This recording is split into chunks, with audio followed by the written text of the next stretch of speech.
Okay, now we're going to do an example where you're going to send two loan modification proposals to the exact same lender. Okay, they have both of your first and your second mortgages.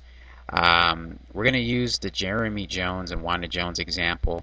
And in this example, we have $9,000 in gross monthly income, and we have a deficit of $327 going in. So we're going to try to modify the first mortgage. We're going to go to step 2. First mortgage information is in there, and we're going to go ahead and process that data.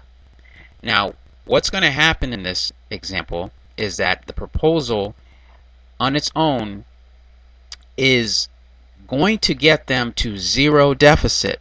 Okay, this is a good opportunity to show you why the software does not pass them for HAMP, because oftentimes if you have a zero deficit or negative surplus, or if you have a deficit or a zero surplus or deficit after a modification, you won't get approved for that modification. So that's why you're not going to get passed here. Typically, lenders like to see a surplus of at least $100, but sometimes around $200. The software is built to be a little bit more conservative so that you don't end up having to fail the modification down the line because you didn't have enough surplus to take advantage or take care of expenses or emergency type items that come up. So it's going to say that you're going to want to have at least $200 surplus. So you're going to try to adjust that. But let's say that you can't in this scenario, and it's okay. You're going to submit two proposals to this lender. So let's say that the first proposal is a HAMP. They're both non-HAMP in this example. But let's say that you get the amount and it's a zero. Okay, it's zero. So the first proposal gives you a principal and interest of $2408. Okay, non-HAMP and HAMP are the same. 31%, you have a surplus of $200. For HAMP, you can't go below the 31%. So let's just assume we're going to submit the proposal with the first mortgage getting to the 31%, and then we're going to ask the lender to go below. We're going to ask the lender to adjust the second mortgage so that we can have a surplus of the $200 in the second mortgage modification. That's how we're going to do it. We're going to combine it since it's going to the same lender. So the new principal and interest is $2408. Okay, so we're going to send that proposal to the lender. Okay, for the first mortgage, we're going to send that, and we're going to update step 1 with $2408.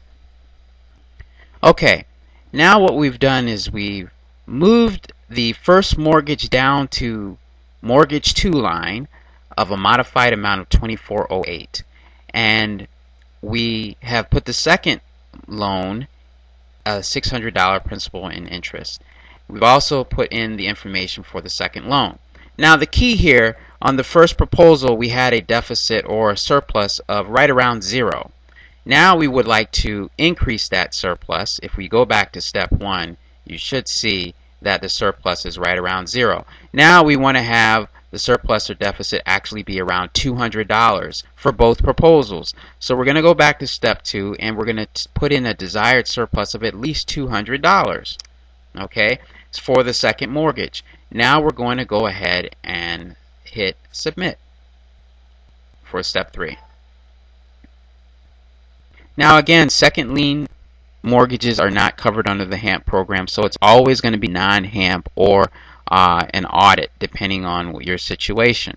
Okay, here we go. We get a $200 surplus now for this particular proposal, and the new principal and interest is $400, and that's a amortization of 360 months at 3.71.